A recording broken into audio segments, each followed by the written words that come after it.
What up, homie? Kal-El, what up?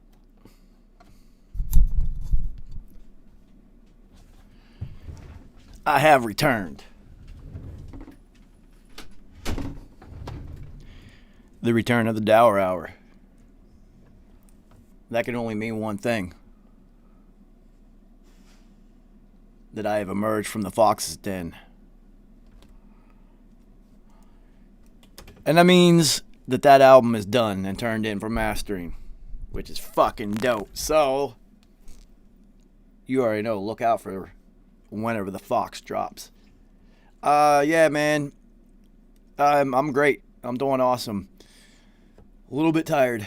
I did spend 4 days in the mix hole. Straight. Like, literally straight.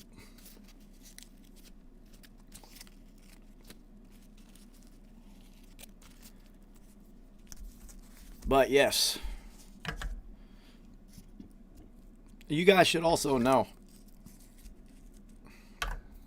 that if I ever go dark like that, especially if I'm not going to do a scheduled show like RIP TV or Mobb Deep Monday or something like that, that means that I am 100% in album mode. And if I'm in album mode, like not mix mode, album mode, I got to put together someone's album, I don't fucking exist. It is what it is. Shout out to today's co-host. Where's he at? There he is. Wolf Life, what up? Yeah, you guys. New York City's got probably 8 to 10 inches of snow right now, and the Wolf is loving this shit, yo. I've been outside for almost 5 hours today already. Huh, buddy? So, on top of all that, I hope everybody's doing good, yo. It's been a while. Yo, yeah, D-Berry, I heard y'all got like almost 2 feet of fucking snow. Today's our first day, so we're usually a day behind West Virginia's weather patterns. So, whatever you guys got. See, this is why I don't like you in here, because you do this dumb shit. Get out of here.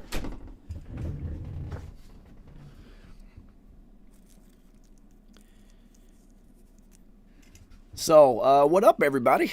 Shit, I'm happy to be back, man. Happy to be back. For those of you who are interested in the outcome of January's beat battle, I literally just sent the contestant submissions to Ski Beats about 10 seconds before I went live. So I haven't really got a chance to do my judgment yet, and I haven't got a chance to set up the YouTube poll or anything. I'm going to do that today.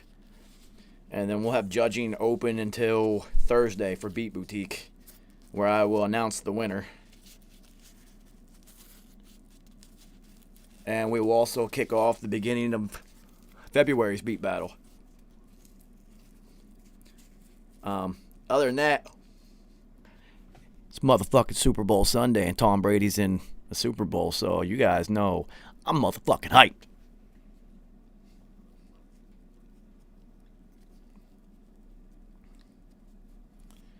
Anyway, while I light this motherfucking blunt, let me play my theme song. You guys haven't heard it in a while. It's good to be back. Alright, where are we at? Yeah, we can do this. 333 RIPP Don P PhD. Yo, I said RIP TV. Tell the homie Mobb Deep Mondays, that's every day, thoughty. It's all for the community. That's what P showed me. We lost without the unity. Where the fuck is the OGs? RIPP. God bless the real. Only for the righteous. The rest will go to hell. Flipping through the book of Revelation, figure it out. Transliterate the translation, do it yourself. It's the last days, life is a test and we in a cage. Concrete jungle, everyday struggle. Fuck the pain, I'm on some HNIC shit. A Galleon 3 shit. If you don't know what I mean, you was never G. Real shit, R.I.P. Yo, P, play that beat back, 333. Burn some weed, repeat that. Shake me up a Tuka pack, break me off a 20 piece. I'm gone, never looking back. Y'all can't talk to me. R.I.P. TV, tell the homie. Mob Deep Mondays, that's everyday, thoughty. It's all for the community, that's what P showed me. We lost without the unity, where the fuck is the OGs? Like the weed, play some IMD for me. It's hell on earth for real, but y'all don't wanna see paper trail politics. All the shit was prophecy, strictly for the family. Peace to the prodigy. R.I.P.P. I sleep when it's time for me. Dope dreams bring the skizzy, pour the Hennessy. Searching for some inner peace, couple hundred G's. Deadly weapons and some weed just for you and me.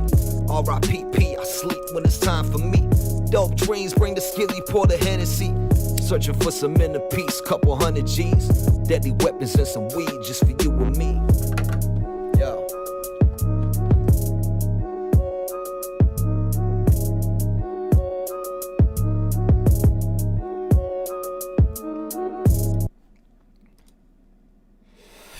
Kraza, what up, man? Yeah, by the grace of the universe, Peja, a long-standing member of the 333, just sent me that record, and I asked him, I was like, yo, can I cut this up and turn it into my theme song for the show? And he was like, fuck yeah, dude. So I wanted a theme song. I did not know that I was going to get one, but the second that he sent it to me, I was like, that's fuck theme song. Now, if anybody out there, enterprising individual, would like to make another theme song or an outro song, I'm with it, man. I need more. We're on season 2, and we've kind of been rocking with the same one, and I'm too busy to make my own theme song, if you can imagine that. Kraza, yo, beats are fucking dope, man. You're fucking ill. You're ill. I don't know if you got to catch Beat Boutique, the beat battle, but you've definitely have some new people interested in what it is that you're doing over there, homie.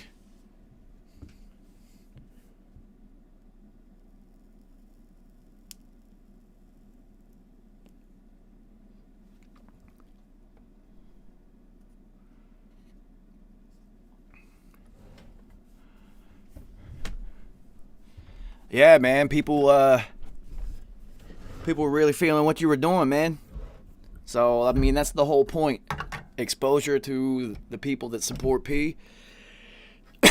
And, you know, hopefully somebody will reach out to you and be like, yo, I need some beats, man. You can start getting it.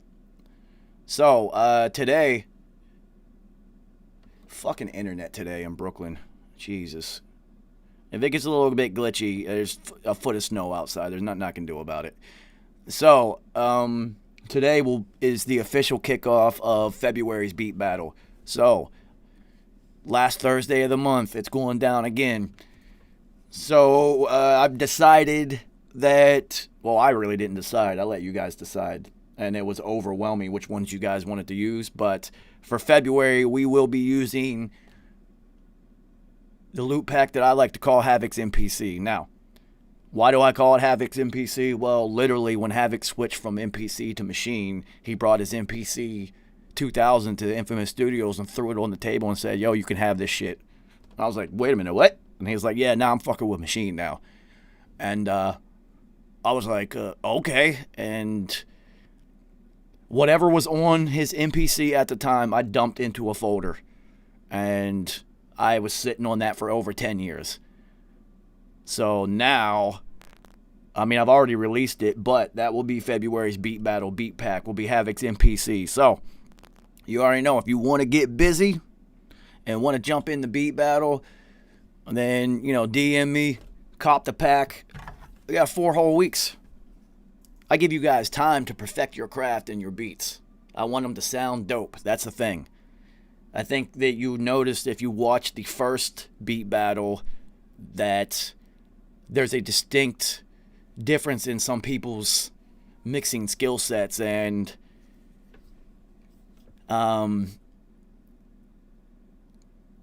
You can tell. You could tell some of the mixes, when the beats were played, they're just underwhelming because sonically, some other people's were so big and massive that it just catches your attention.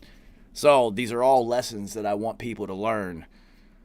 That when you send beats out and whatnot, they gotta sound like it's the album already. Lord Rich, what up, man? Yeah, it was so weird. It's so weird. I didn't know I was going to have beat battles and things like this in the future. This is all really Dot's idea, and I got the motivation from watching Ski Beats Smack Pack challenges. But I knew, I guess actually more than 10 years, whenever Machine first came out, whenever it first launched, Native Instruments came to Havoc and literally they brought an engineer and taught him how to use Machine. So I literally dumped everything onto it into a file folder, and I never even listened to them. I can promise you, I never even listened to it. And then a couple months ago, I was just like, you know what? It's time to drop the Havoc's MPC pack. It's been a decade, I think, so I still don't even really know what's in it. I never checked, to be honest. I'm not going to lie to you. I got a tired wolf back here. Knocked out 5 hours of running in a foot deep snow. The snow was so deep in places in Brooklyn that his legs disappeared. And he is not a small dog by any means whatsoever.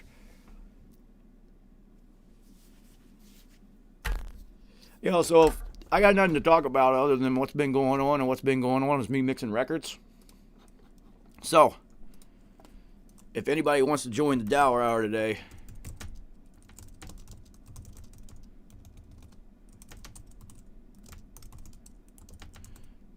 send me your email.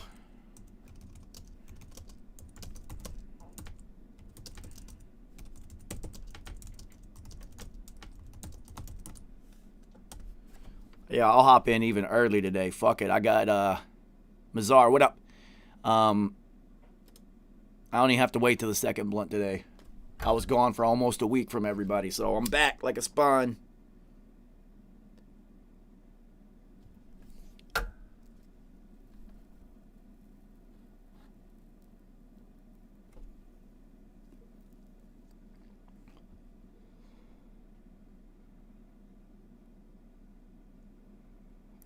Why, thank you.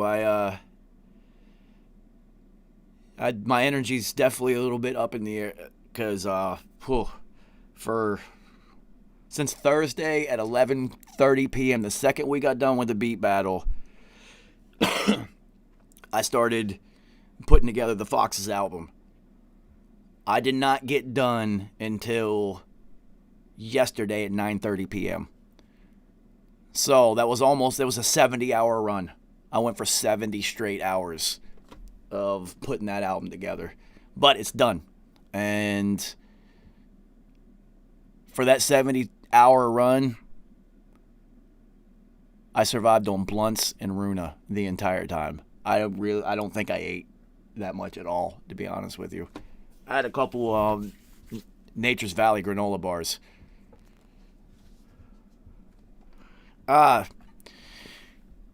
Clee, that's the whole point of doing it, man. That's the one thing. I still meditated in the morning during that week of mixing. I just didn't go public because, I was busy. And I'm a weirdo whenever I get into album mode. I kind of disappear. I'm like the rap ninja. I just relegate myself to the shadows and just do what I got to do to make sure that what I'm working on has reached its potential and maybe exceeded it. So, I appreciate it, man. So, now that we're into February, the morning meditations, we're going to add the second phase. So, all of January, we did 100 breaths every morning. It should take about 20 minutes at my breathing pace to do 100 breaths. And then after that, now we're going to take the second phase and focus on our metabolic processes and the physical self that does exist. So, and then when we reach our third month of meditation, then we will go on to the last phase. And it'll probably be like an hour of meditation every morning.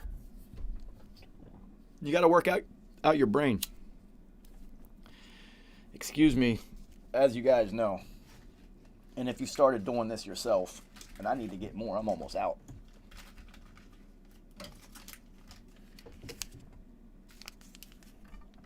Our blue magic is very active after you drink it. And if you don't know, if you put that blue magic in anything and then shake it really hard, the shit turns into foam. It's not even bubbles. It literally turns into foam. So it's active. It is definitely active. So, what the fuck up, man? I don't know what to talk about. Like, my whole last week has been working on an album that I can't talk about right now. I mean, I can talk about it, but so it's crazy when it's done, because now it's done. So it's time to move forward and move on to the next one. Pretty much. It's good to be back, though. And that definitely means Mobb Deep Monday tonight. I don't know what the fuck. I'm just going to make up a playlist based off of how I feel. I'm not going to try to encode anything.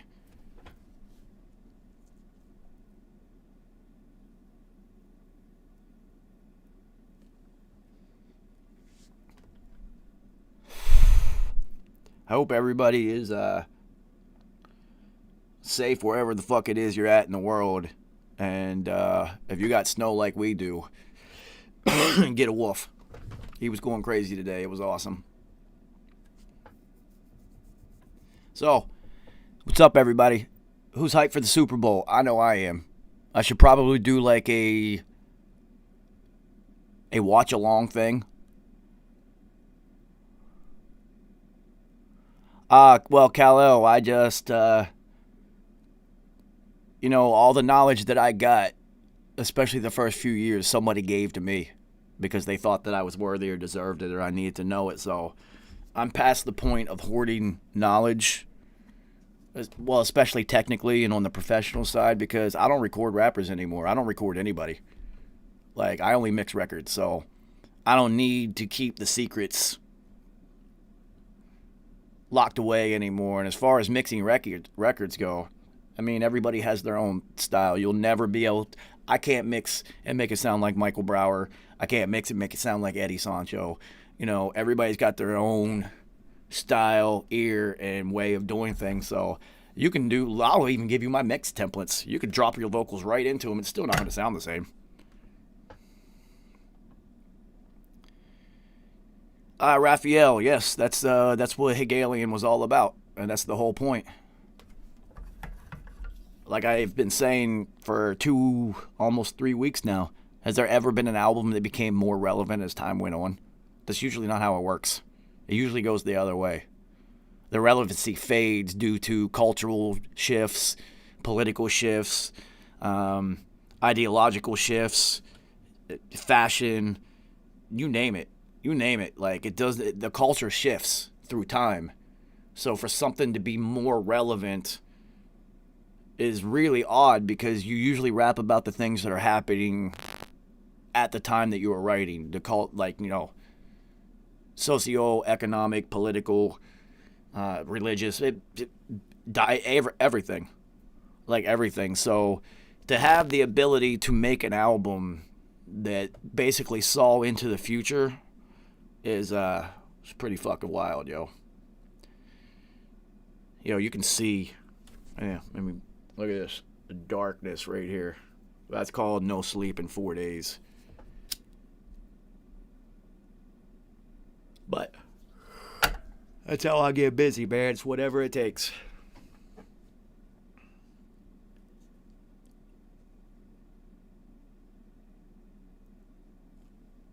The amount of blunts that I smoked in that from Thursday until last night, it was epic. I could feel it. I don't feel healthy. I am healthy. And it's important to verbalize the positivity because your body does not know the difference whether you're making a joke or not. I am healthy, but for a couple of days, I was not kind to my lungs. As if any day of the week I treat my lungs well, ever.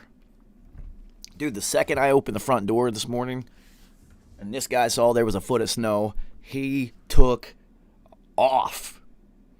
And if you never had a husky on a leash before, those motherfuckers are strong as hell, yo. So for the first 4 blocks, and these are New York Avenue blocks.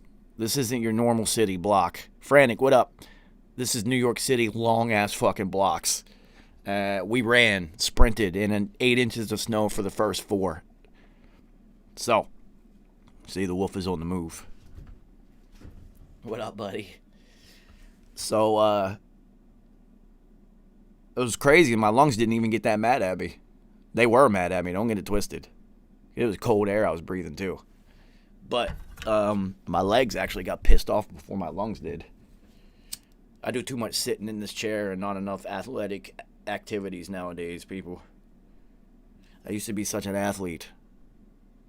I played football in college. I got paid for it. Like, that was 20 years ago, though, so. With age, definitely comes decreased athletic activity. That's for fucking sure. And I'm a studio rat anyway, dude. This is my lab. I exist here. You guys know. I'm on here like 3 times a day with you guys, let alone all the stuff that I do that you don't see.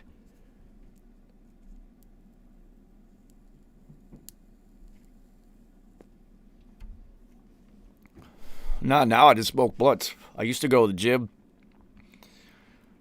every day. I used to really, really be in supreme athletic shape. Now it's all about the mental shape. I gotta get the physical aligned with the mental too.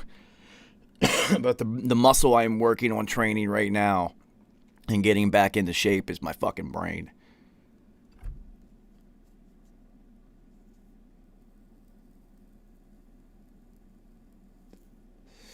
Karen, you know what's funny?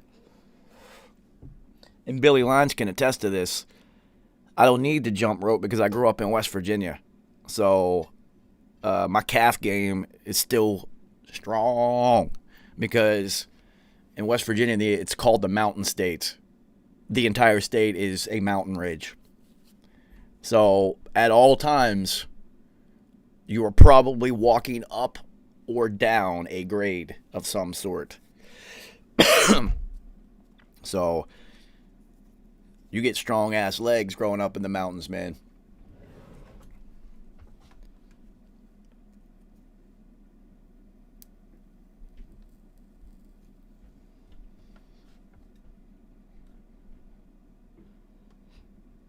Well, I mean, Vita, you gotta realize, man, there's a competition here, so they gotta. A trader, your old body is your best advertisement. All right, Raphael, there's a reason that I don't box. And it's this thing right here.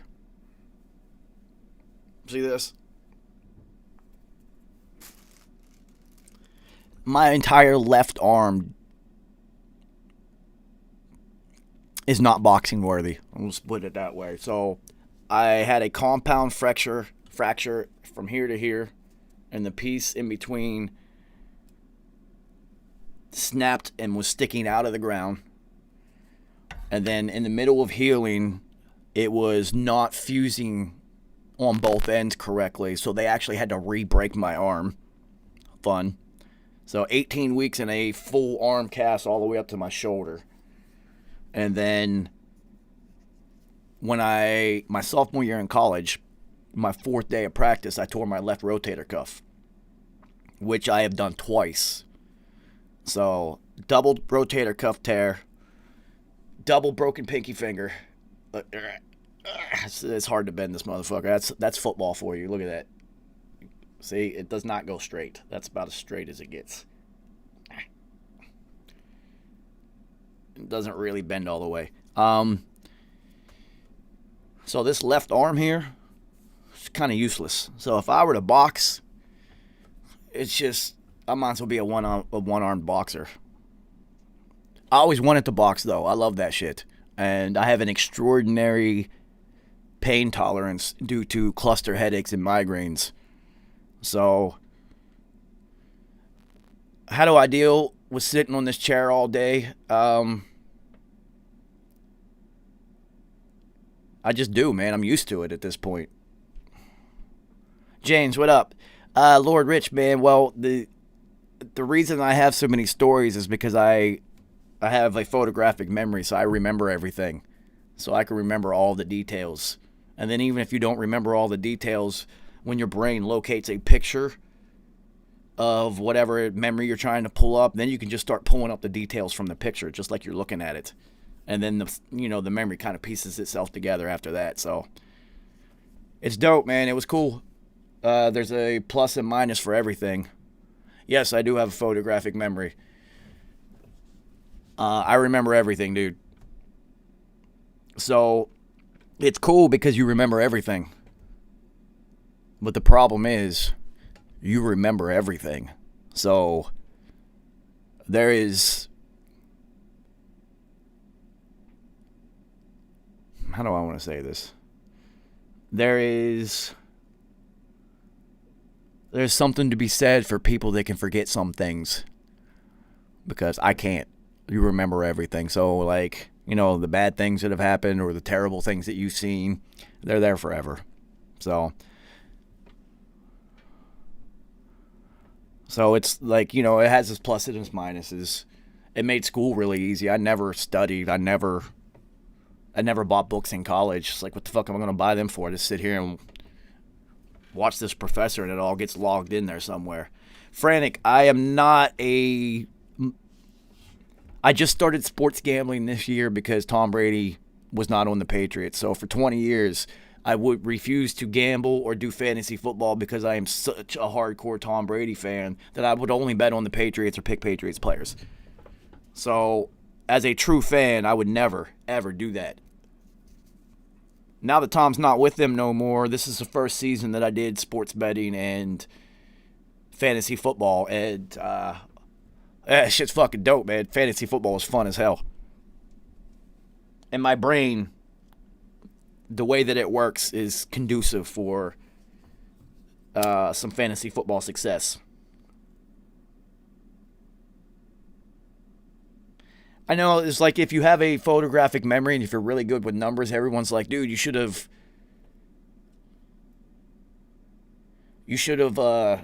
like play poker. I'm not using my brain power for that shit, dude. I make rap records with my brain. Yeah, Lord Rich, well, I never really studied. Like, the only time I ever studied, and this is honest with you, the only time I ever studied in high school or college was if I was studying with a girl. Like, it is what it is. So, I just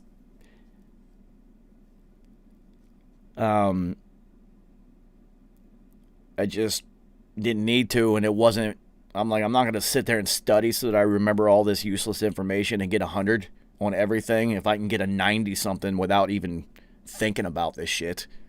So, yeah, man, fuck all that shit. I never even attempted to try. Alright, so the first time I went to college and played football, you heard how I said that, it's so country.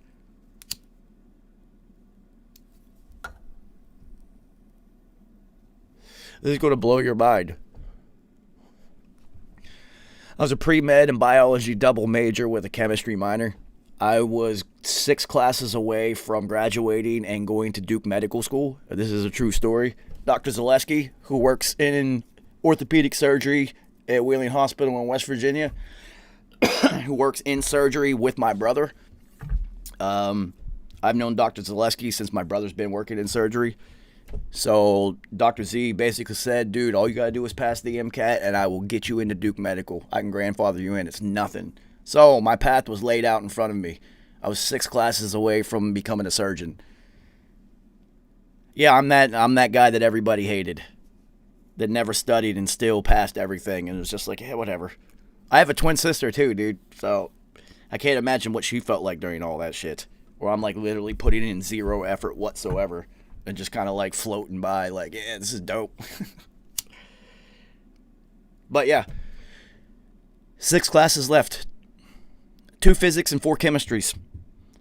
And I said, fuck this shit. I want to go smoke weed and make rap music. And I dropped out. And I moved to Boston and enrolled at the Art Institute.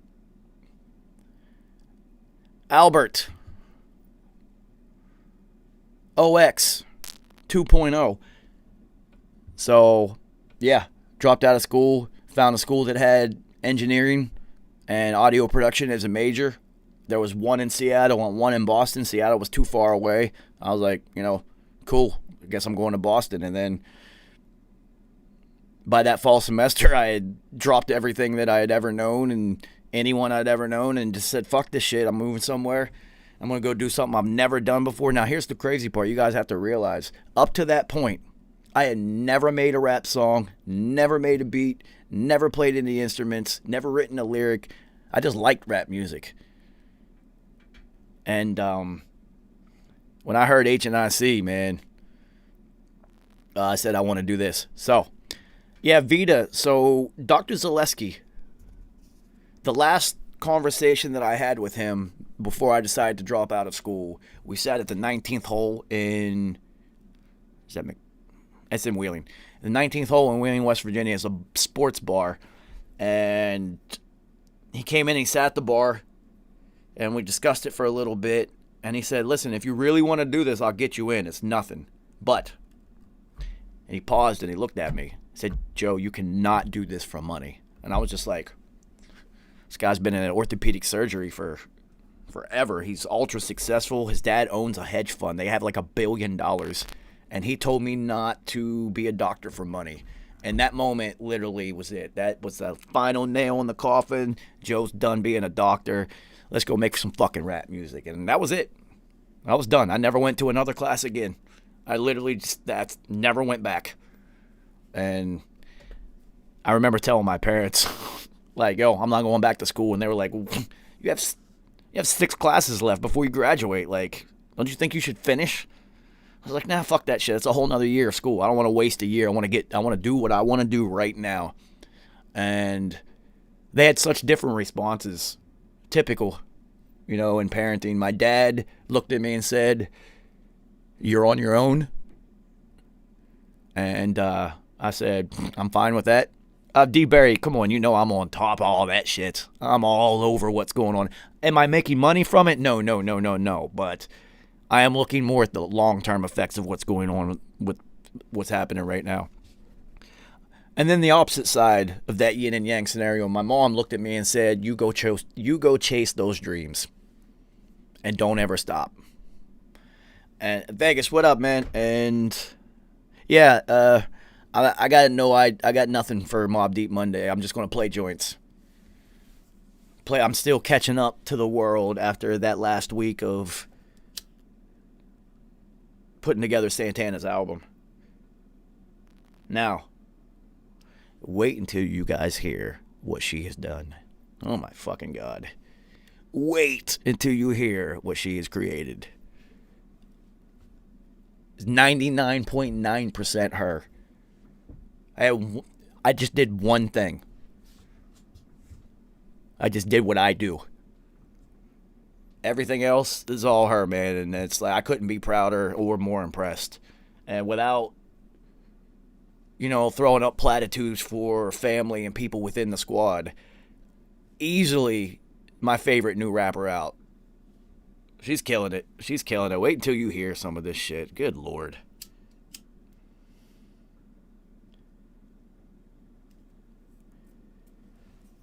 And you guys know, support. Get that pre-order when it comes out. Go buy the vinyl when it comes out.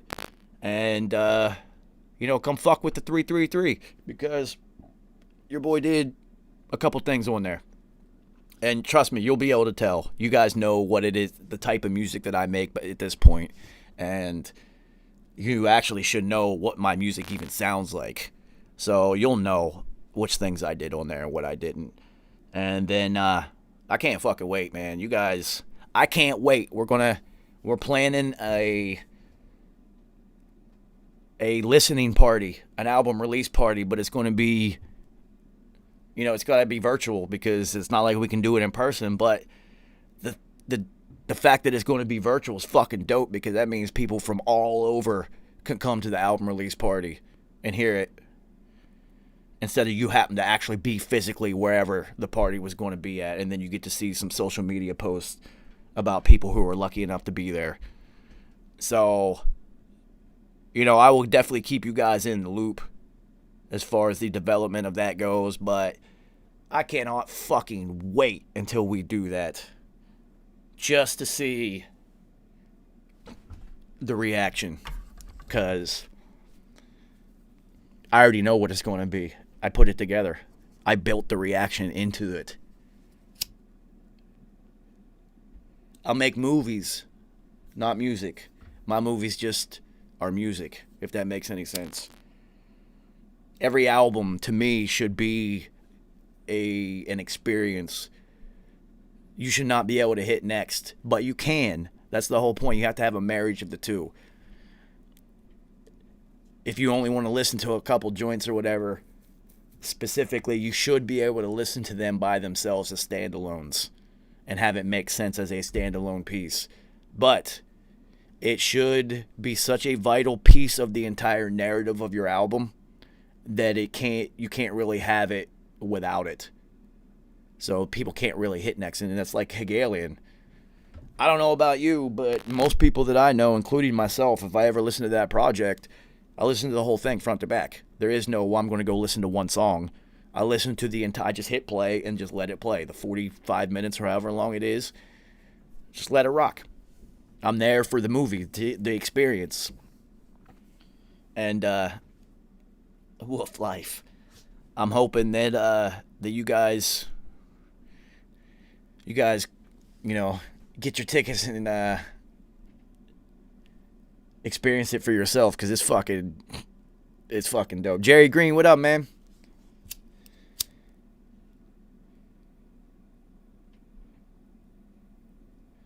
Yeah, Vita. Frantic, thank you. The number one song on iTunes right now, the guy is unsigned.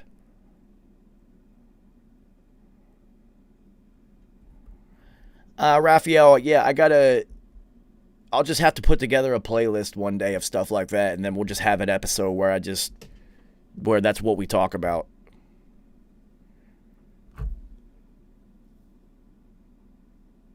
Yeah, that dude Tom McDonald, like, this guy's killing it. He's no label, no management, no publishing deal, no nothing. He just put the song out, and now he's got the number one song on iTunes.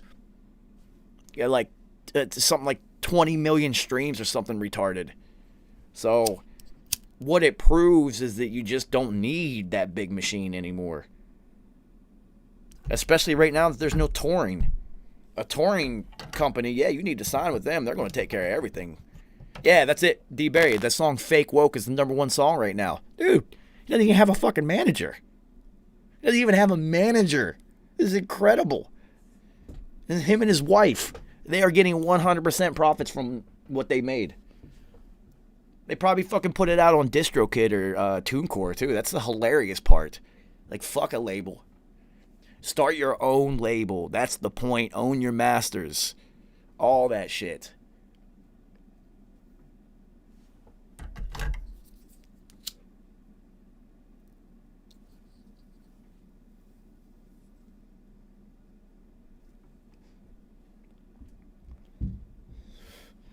So, I set the beats from January's 333 Beat Boutique Beat Battle. That's too much to say at once. To Ski Beats.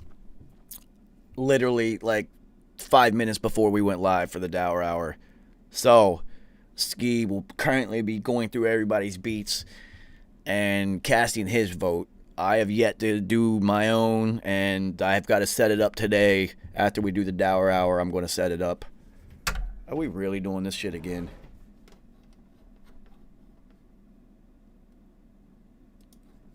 So, yeah, you guys will have to get your votes in before Thursday. So I'm going to have to do it today. So it's a couple days.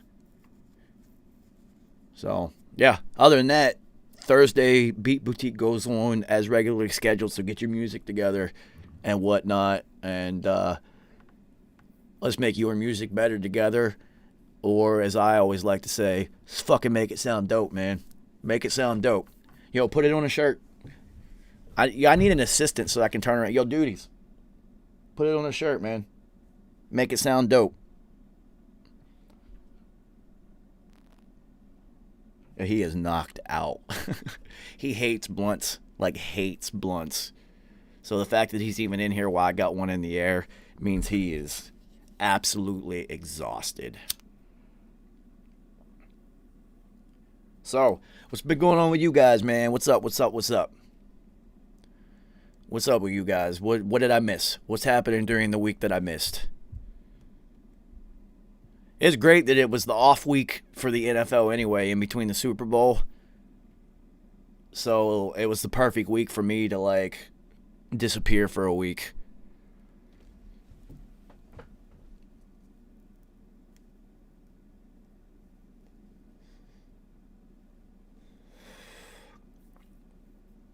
And now that I don't really have anything to work on that is required, like that there is timing involved where I have to get things done at a certain time,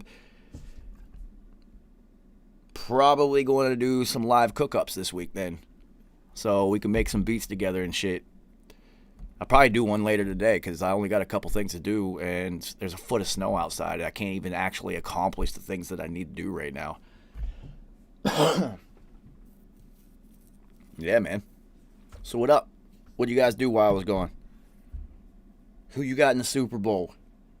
What do you think of Biden's first week in office?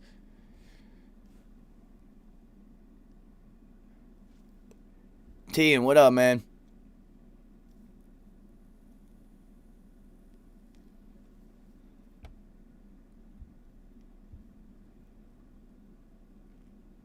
Jerry Green, you already know, homie. We live in the gritty city. It never stops for us. It never stops for us.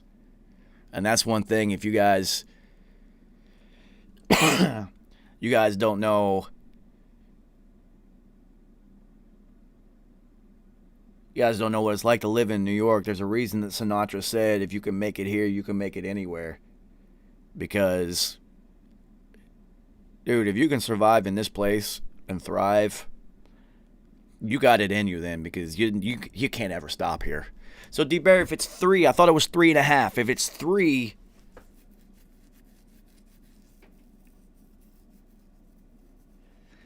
yeah, Jerry, it never stops, dude. Foot of snow out there, make deliveries, get money. It's what it is, man. It's nuts.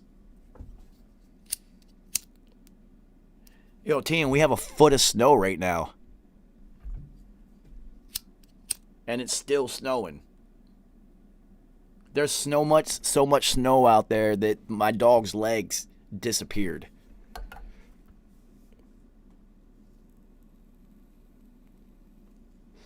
So, D. Barry, who'd you take? You took the Chiefs? Give it up 3? Because you know Vegas, they got those time travelers involved. So, they know something. I'm feeling like the Chiefs might win, but not cover the spread. See, I don't think they're going to win by 3. I think they'll either win by like 1 or 2. It'll be a last-second field goal. Well, Frantic, all those fantasy movies you see about Christmas in New York, that shit is fantasy, homie. You ask Jerry Green what fucking winter in New York is like. Christmas in New York sucks, dude. This year wasn't bad, but normally the entire month of November and December, you cannot even go anywhere near Manhattan. There are so many tourists that have come in for Christmas and to see the tree at Rockefeller Center and the Rockettes and all this Christmas shit and to go shopping that you literally cannot even, like, it's just like New Year's Eve at all times. And then you factor in the bad weather. If it's cold, come on, it's New York. Everybody hates each other up here already. So people are cold. They're really pissed off. Then forget about it if it snows. The images that you might see of New York today covered in snow are not normal. Usually within the first 30 minutes of snow hitting the ground in New York, it turns brown and black and starts melting. So Christmas in New York is not special at all.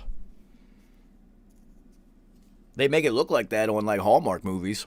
That's for sure. But it ain't like that in real life.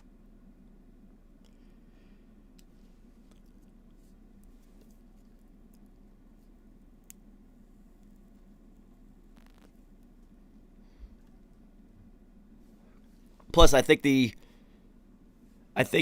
animal rights activists have successfully gotten rid of the horse-drawn carriages in Manhattan, so it's not like, the Hallmark thing doesn't happen. Well, I mean, it's odd because there's so many people that aren't Christian. So Christmas for the majority of people is a commercial thing. And then there are tons and tons of people that live in the city who don't celebrate anything during that time period. They might be Jewish. It's going to be Hanukkah. Might be Muslim, Buddhist, whatever. Tori Weary, what up, homie? Hey, Tori. Go Bucks.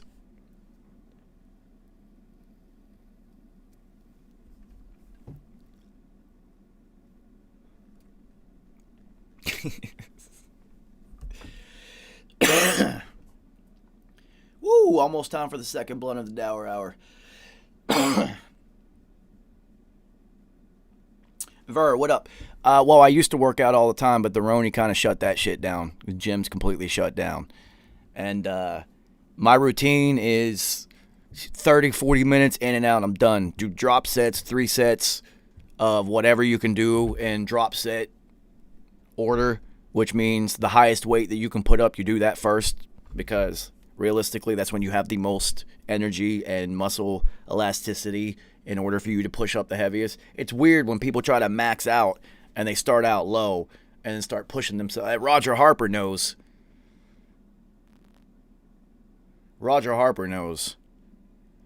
So what's the fucking point of you maxing out and you started at like 200 and something, and then, by the time you get up to what you think your max is, you could probably push more than that. So with drop sets, you do the opposite. Start out really heavy, do as many as you can. Take some weight off, see if you can match the number. Take some weight off again, see if you can match the number. Do one muscle group a day. And then that's it, 4 days a week. 1 day for cardio, like where you focus in on cardio, and that's it. 30, 40 minutes done. Over with.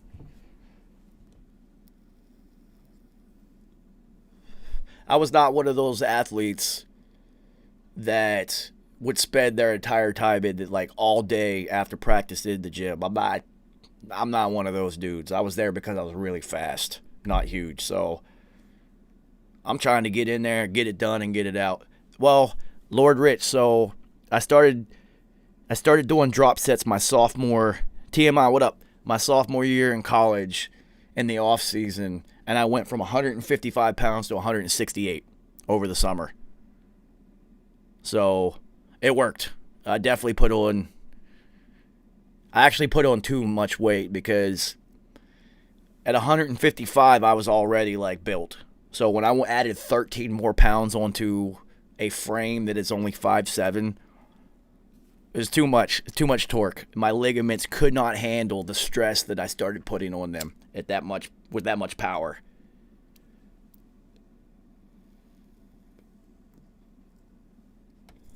And Roger Harper, that's like, I don't know, if people really talk. I mean, some people do, because they get it, because the athletes are so much bigger and so much faster nowadays that they don't really talk about the torque and strain that's put on their ligaments, because when you're born genetically, your ligaments are not like, hey, yo, we're about to be a professional football player in like 30 years. So let's really fucking build these shits up and make sure that we're like ligament healthy. It don't work like that, man. They are what they are. There's no blood supply to them. They do not heal on their own. You have to get surgery. So it's like a rubber band almost. It essentially is a rubber band, just a really thick one that barely separates at all, right? Barely any movement. But some movement, or otherwise your shit would break. So, you know, it's just like anything. A bar, a stick, a rubber band, anything. And too much torque and it's going to snap. And that's what happens whenever you're that small and then you start adding... Well, not even NFL players. They blow their shit out all the time because they're just getting too big. Too fat, too much. It's too much. Especially their knees. They can't handle it. You're playing on turf too, like field turf, which doesn't give. So sometimes when your foot gets dug in, grass, the dirt and whatnot, you would actually dig into that and you would have some give. With this field turf, whenever you plant and an injury is going to happen, it just sticks and you're done. Yeah, see, NBA players, especially their knees. Dude, their knees are just not built. Look at Derrick Rose. Derrick Rose is the perfect example of somebody that was actually too explosive. His ligaments could not handle the torque he was putting on them. It just could not. And you're not supposed to be 6 foot even with a like 60-inch vertical. Two-hand dunking on people in games. Yeah, man, he's...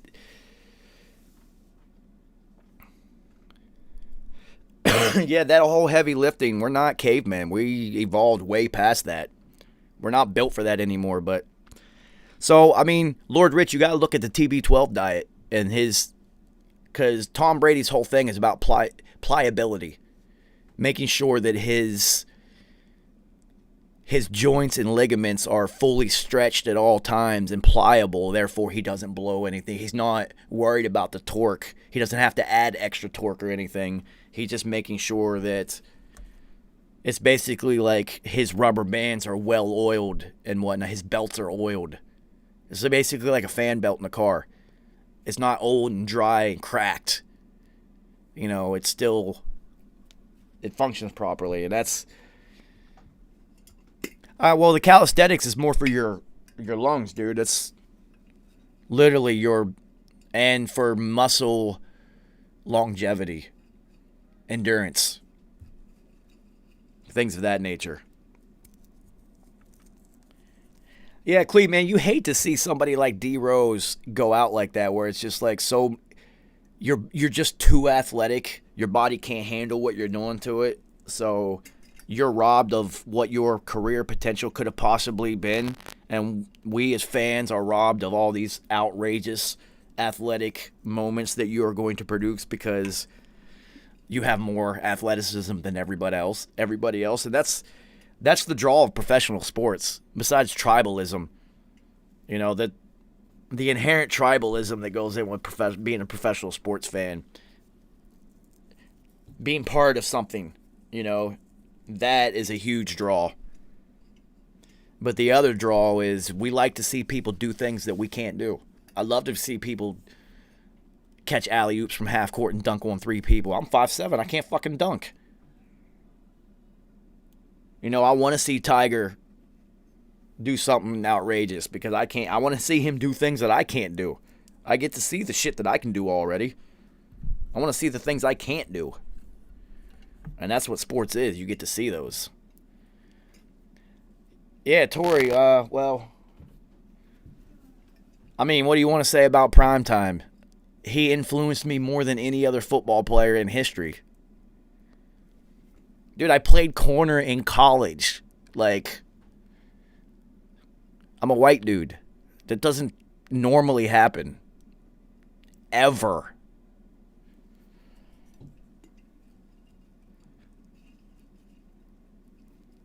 But I just want it to be Dion, man.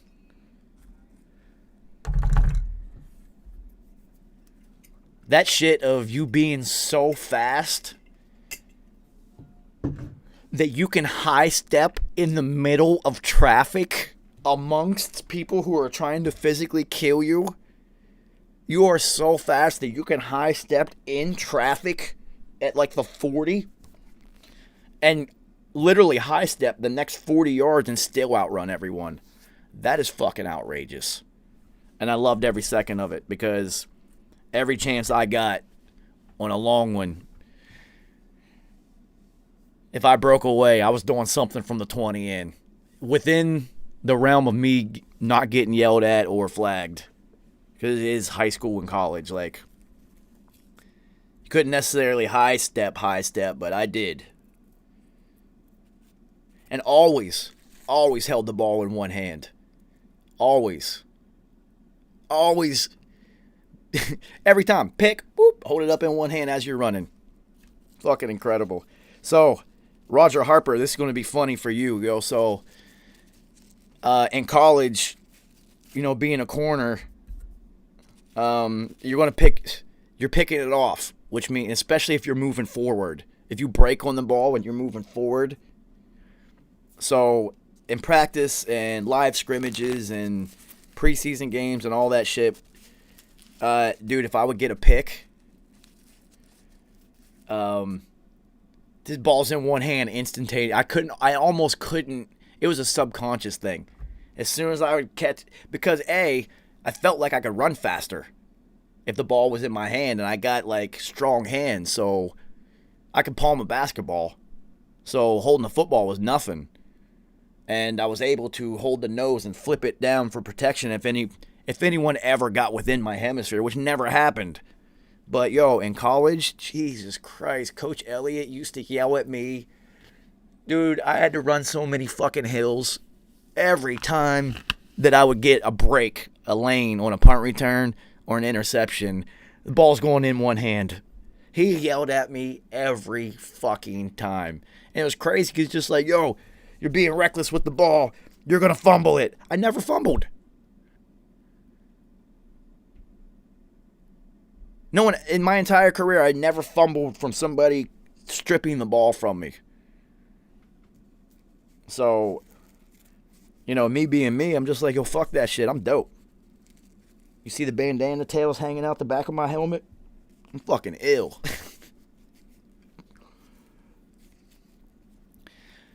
God, dude, I'm 40. I don't know where that shit is at. It's crazy because it was on VHS tapes. You know how grainy and weird that would look at this point? All you're going to see is this little tiny kid who's literally a foot shorter than everybody he's playing against, but is also faster than everybody, just running around, not getting tackled by anyone. That's all you're going to see. And then if college footage, dude... Can you imagine somebody that's like 5'7" in college that's not the kicker?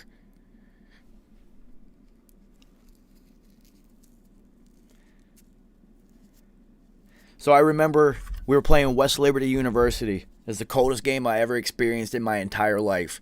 They're called the Hilltoppers for a reason. Their campus is at the top of these mountains. Their football field is literally on top of a mountain, so it is just wind at all times, and it was raining, but it was 34 degrees. So it wasn't snowing, but it was so windy that when it hit your skin, it would turn into ice from the wind.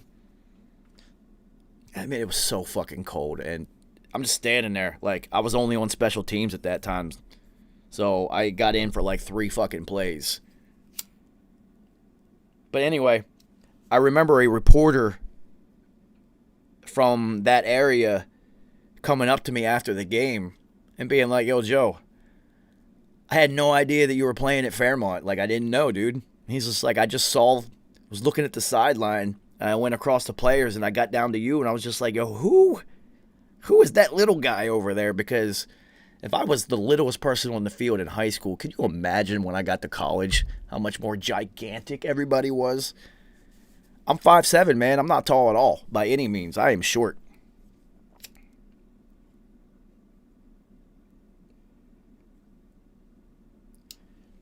I like to always say to people that I can fit easily into most overhead storage compartments.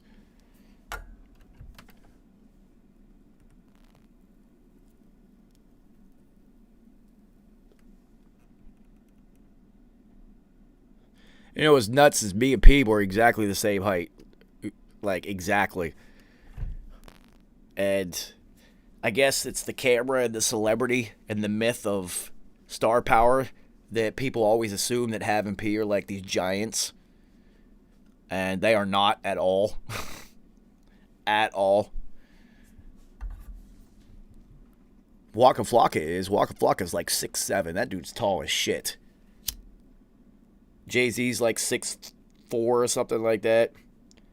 2 Chainz is super tall. Dave East is like 6'6".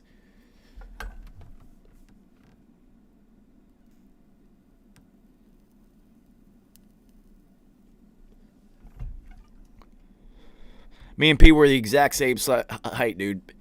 Havoc is a little bit shorter. Hav's like just much shorter than P was. So, but yeah, no, 5'7", man. P just weighed a little bit more than me. I only was like at that time like 160 something. I don't know, man. I'm American. We're the only country on the planet that still uses inches and feet. I wonder how long that's going to last. They got to phase that shit out. They have to phase that out. What the fuck?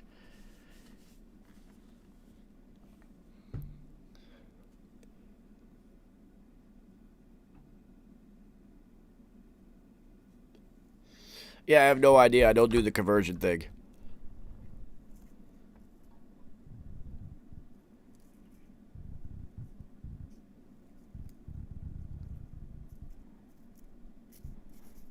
But if you want to ask me about grams and pounds and ounces, you know, that conversion rate, yeah, sure, I know those numbers.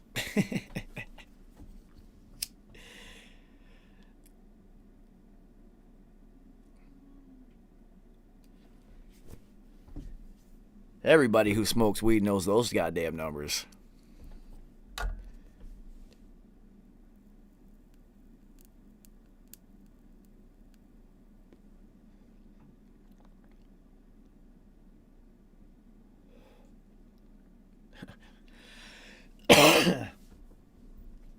Yeah, man.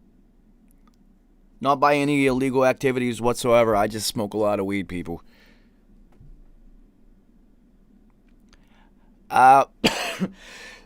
Well, the state of Virginia itself, I don't fuck with.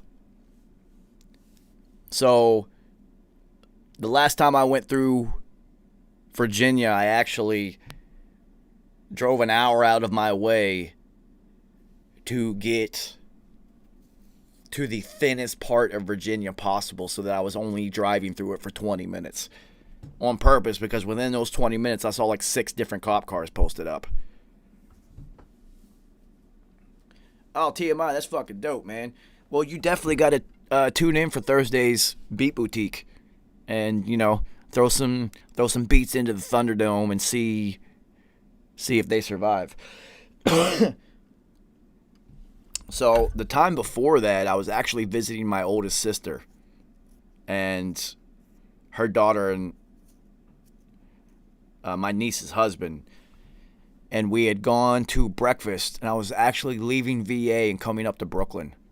And we had gone to breakfast, and I was 100% dressed like I was about to go to a rap video. Hoodie with holes in it, all black everything, like, you know, whatever. So I actually saw the cop sitting in the parking lot, and I saw the way he was looking at us, and I was just like, yeah, well, he's going to pull us over. And he did. So when he pulled us over, as soon as he came up, he started talking about window tints and things like that. And we had West Virginia plates, and we were in Virginia, so their window tint laws don't apply. He can't write a ticket for that in Virginia. So I was just like, when he went back to the car, I looked at my niece and her husband. I was just like, yo, he's going to come search this car and make us all get out. So, and of course he did. And I had a broken fucking cartridge, people. The shit didn't have any oil left in it, and it was actually broken. And the reason I had it is I wanted to give it to my homie, because when you hit the button, it glowed orange like a lightsaber. I was like, dude, you gotta see this shit. And he's like, yeah, you gotta bring me that one. So I had a broken cartridge with no oil in it. So they pull us all out and make us sit on the curb. And Larry Bird, what up? And then they bring the drug dog, and I was like, I knew this shit was happening. And this motherfucker opens the back door, rolls down the window, shuts the door, and then taps the top of the door, and the dog comes and jumps up where he taps. And he's just like, we got a positive hit. I was like, you're fucking lying. Dogs are supposed to sit whenever they get a hit. I'm like, you're fucking lying, dude. And he's just like, well, who's going to take responsibility for whatever we find? I was like, I am. Like, I didn't even hesitate because, you know, my niece didn't need to deal with that shit. And it's fucking weed charges, dude. I eat that charge, whatever. And, you know, this asshole pulls me over and he's just like, do you know that in the state of Virginia, cartridges are considered felonies? I was like, why? He's like, because it's a concentrate. I'm like, dude, I can see Washington, D.C. like it's right there. I can literally see it, and it's recreationally legal. He's like, yeah, but you aren't in D.C., you're in Virginia. He's like, so what's in this cartridge? I was just like, now, as he's saying this, he's adjusting his body cam the entire time, kept asking me what was in it, because he's trying to get me to admit it on camera, because it was empty. And I was just like, you already know what was in it. I just kept saying that. It was really funny, because I knew what he was trying to do. And he was just like, well, this is a felony charge. I'm like, that's fucking stupid. And he just kept doing this and going. And eventually he just got tired of fucking with me. And he knew I was not going to break. And I'm not stupid. I knew it was empty. What are you going to do? Send an empty cartridge to a lab? And then hold me for 6 weeks for the... It's the fucks. So he goes, yo, I'm going to ask you one more time what was in that cartridge. I said, you already know what was in the fucking cartridge, homie. He said... honey oil wasn't it? I said, you're goddamn right, which at that time they had honey cartridges with no weed in it. It was just honey oil. I don't know why the fuck you would inhale that shit, but they had those. And he was just like, yo, get the fuck out of here. And he kept my goddamn cartridge. He kept my pen too that was attached to it, which pissed me off. That was a really good pen. But as soon as that happened, I was like, yo, what the fuck was that? I'm getting the fuck out of Virginia, and I've never been back. My niece moved out. She doesn't live there anymore. My oldest sister doesn't live in Virginia anymore. So I have had absolutely no reason to go back. So that's what I feel about the state of Virginia. It is a Commonwealth state, so their laws are extremely draconian and harsh as fuck. So, yeah, man, it's going down. Got a foot of snow, Fox. It's fuck cold as hell in New York. And I'm just smoking blunts. I know, shocking as that may be. Now I got to figure out what the hell I'm going to do with my afternoon. Yeah, dude, there's literally a foot of snow. Go on Judah's Instagram if you want to see how much snow is out in New York right now, because I just took him out for like a couple hours.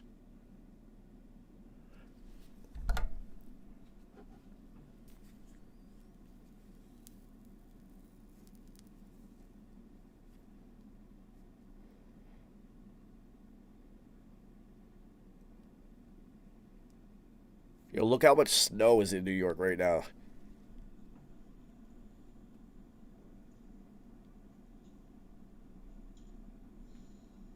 See how deep that is?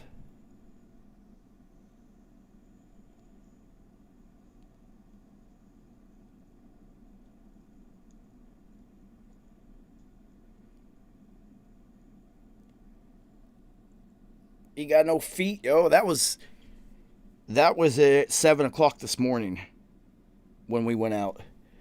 And there was already 6 inches of snow. Now there's like a foot, and it's still coming. No, I've never worked with littles.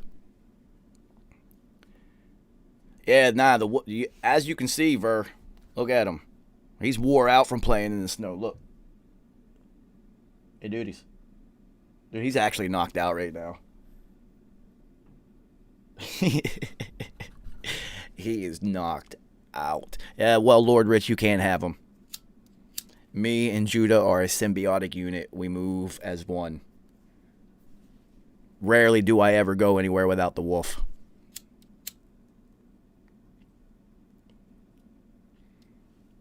I play golf and I go to the studio without him, and that's it. Everywhere else, he's going.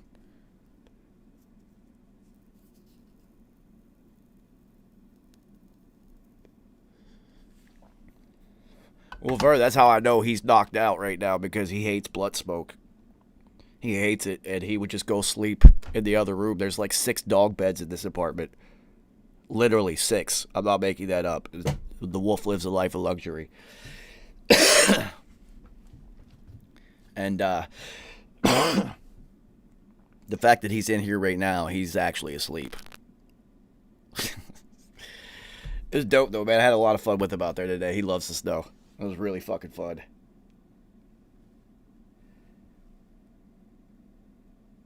Yeah, see, Roger Harper just said Ohio 2 is a felony charge on them cartridges. Fucking nuts, yo. It's a concentrate. Yo, fuck you. It's just weed. Yeah, man, you gotta,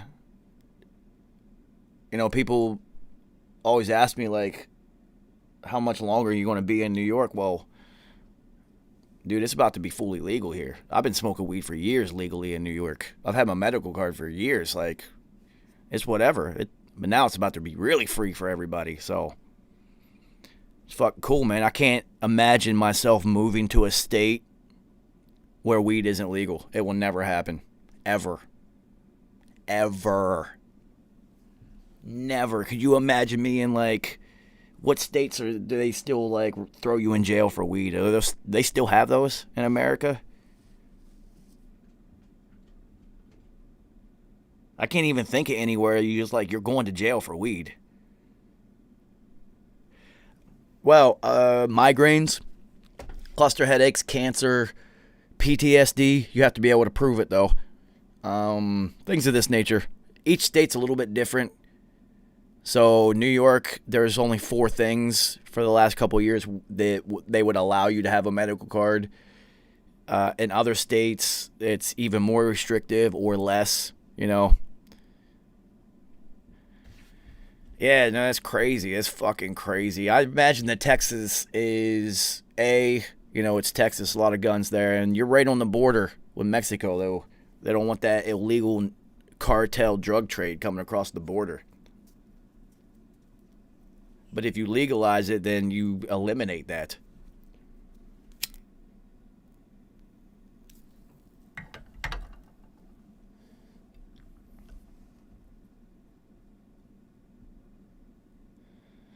I mean, when I was in college, man,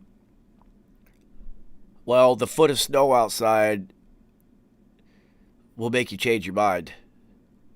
But, I got that guy, and he's built for this, so I guess I'm built for it too. But anyway, when I was in college, I remember getting pulled over because I was supposedly in a bad area, but my friends just lived in a bad area, like whatever. And when the cops searched my car, they found a seed on the floor mat of the passenger side. And they were going to arrest me for contraband.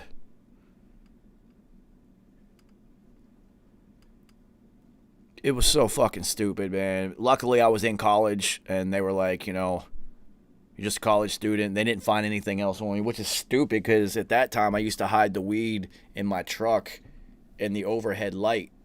I just took out the light bulb and just put it in the overhead light because I had other lights inside the truck, so I didn't need that one. And it was literally right there the whole time, and all they had to do was pop that off, and they would have found it. Yeah, a whole goddamn seed, Lord Rich.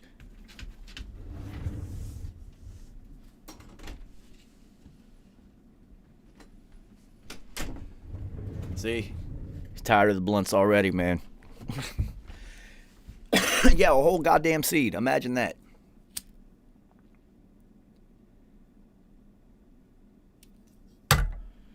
So, it's not like that no more. West Virginia is actively seeking ways to profit off of the weed game now, which every state should be doing. Yeah, it's Tori, for those people who don't know, America is a very, very, very large place. It's basically Europe. And each of their countries is one of our states. So you know how you have different laws in each country? It's like that here, man. So if you guys aren't from here, so not only is each state different, then you have the north and the south and the east and the west and then the middle, and they're all so culturally different. The south is very conservative, old school, white, and they'll basically put you in jail for everything. Yeah, D. Barry, man, it takes a while. It takes a couple years for them to figure out how they're going to tax it, how they're going to regulate it. You know, the licensing things, like they got to create, advisory boards and like all this shit. It takes like 2 years once they pass medical or recreational for them to really implement it into the system. 2-4, what up? Just burning through this second blunt of the Dour Hour, and then I don't know what the fuck I'm going to do with the rest of my time today.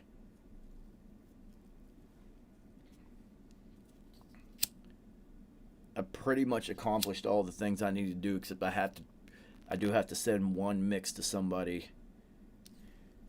So Cash, I got you. As soon as I'm done with the Dour Hour, I will be sending you Lost Souls. So look out for Cash's new song, Lost Souls, to be dropped ASAP. That's for sure.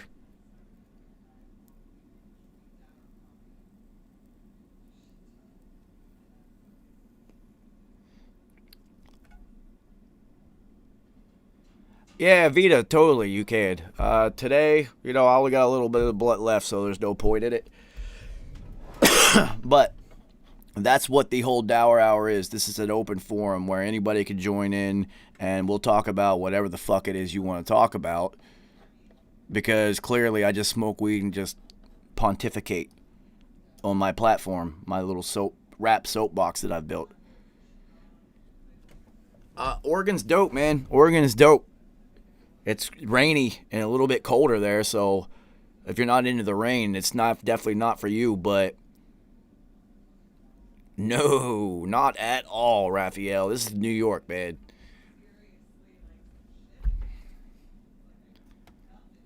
Street prices in New York will blow your fucking mind. Now, dispensary prices are through the roof, but delivery services and street prices,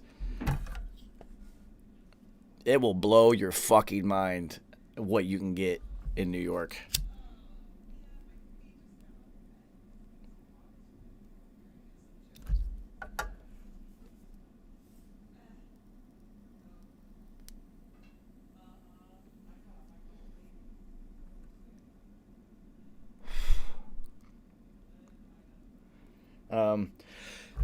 Oh, somebody asked me what I was smoking on, and I got too high to answer you. Today, I'm smoking on mango gelato. Shout out to our sponsor, Cushwick Farms. I will say that this mango gelato got me through the entire mix and production process of the Fox's album. This was full when I started that album like 2 weeks ago. That's hilarious. Some people might say that I smoke too much. God, look, I can still see it. Have not recovered. The best time to visit New York is fall. Fall in New York. Everybody says summer in New York, but early summer, June, is fucking awesome, dude. But fall, just when hoodie season kicks in, but you can still wear shorts, there's nothing like that time period in New York, dude.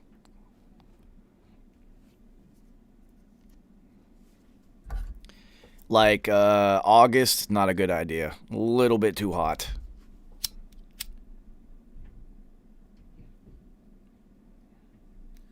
But October is amazing in New York.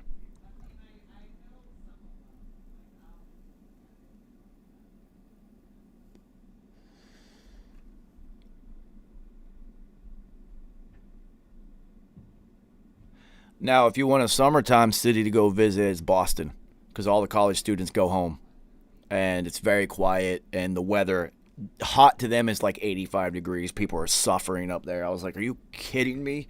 I just came from the mountains where the humidity never leaves because the clouds are at eye level. Billy Lines, what up, homie?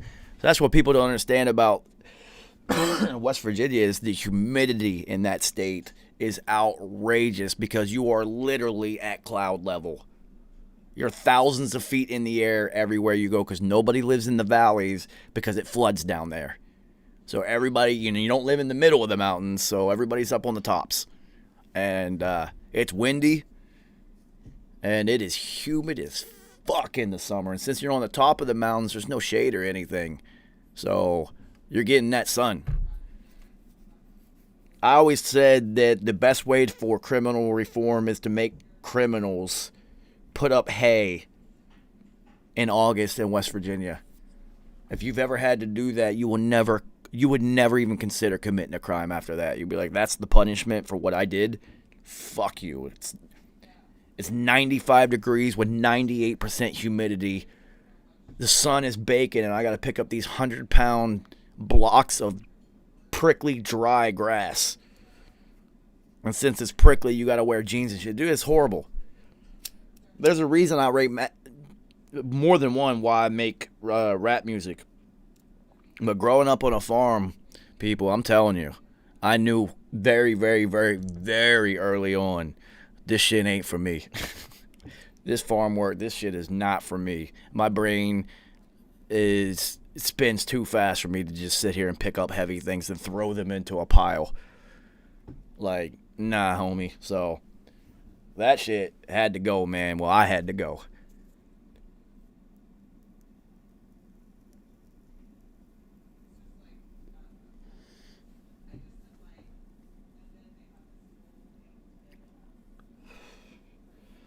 So, as we burn through the last part of this blunt, I try to figure out what the hell I'm going to do. It's 3:33 somewhere in the world. Typically 1 hour west from New York right now. Yeah, Billy Lines knows that shit is, it's so exactly, that's exactly what it's like. It's like going into an attic. You're just like, why is this so hot out here right now? Well, the clouds are right there. So you're basically being steamed the whole time. Whoa, what up, homie?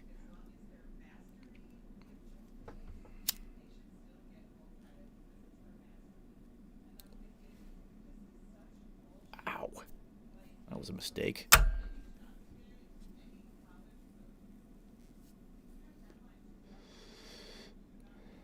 So, Kraza, yo, I hope I'm saying your name right. I don't fucking know. I'm about to start calling you 181 so that I don't keep butchering your name. Because you guys know, I am a Caucasian from the mountains of West Virginia. So, my accent is funny. And I say a lot of things wrong. Damn, what the fuck? Kraza, okay. So, dude, I am fully anticipating the next time I hear some beats from you because you're pretty fucking dope, dude. I like your style. It's definitely not murder music, but I don't make murder music myself, so I can feel your production style. I like that shit.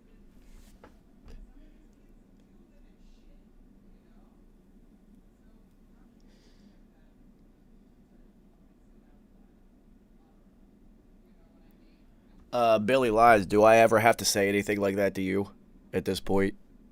I hope not. Like, I hope we have moved far past that point. Just, send me dope shit. Easy.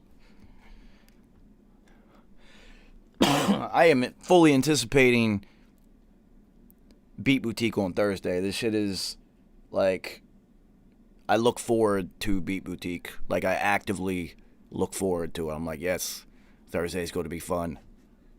No matter what, I just know it's going to be dope because you guys are fucking dope. So,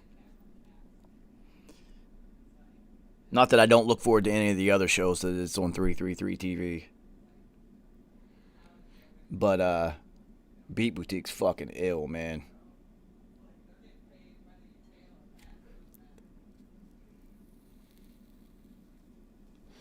Every Thursday, Kraza. It's not a beat contest this Thursday. The beat contest is at the end of, it's the last Thursday of each month. So this month's pack is the Havoc's NPC pack. So if you already have gotten it from me, get busy. If you haven't gotten it from me yet, DM me on Instagram. You know the story. And, hit me and I'll send it to you and just start getting busy. It's February. You have to remember, this is the shortest month. So it would be the shortest time span for you to make beats, but you still got weeks to do it. Weeks. So it's going to be dope. We'll know who won January's beat battle this Thursday. I will be announcing the winner. And then figuring out what the hell it is I'm going to send whoever wins.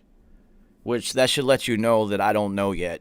I don't know. I just sent everybody's music to Ski Beats today, so he can judge, and then I gotta put up. That's what I'm gonna do with my time. I gotta go through the YouTube video of Beat Boutique and put the timestamps of which beat was made by which person, so everybody can A, contact you guys in some manner, and then also B, can vote.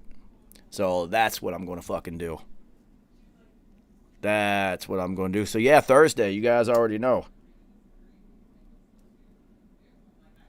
And it's not just send me beats, people. You got to remember, Thursday is where I help you make your music better. If you guys want to do just a beat battle to where you're just sending beats and just trying to land on the eventual 333 album this year, I don't know. We'll figure it out. I already do like 16 shows a week at this point.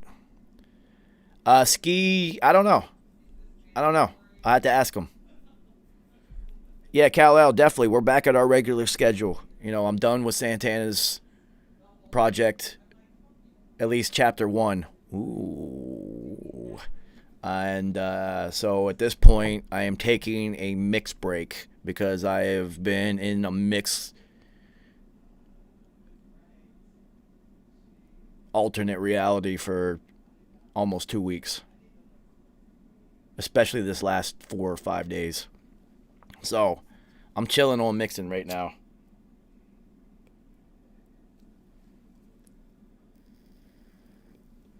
So I'm definitely doing Mobb Deep Monday tonight. I don't know what theme you guys want tonight. What's the theme for the playlist? I should come up with a theme because I'm not going to encode anything. I don't want to spend that much mental energy on the playlist tonight.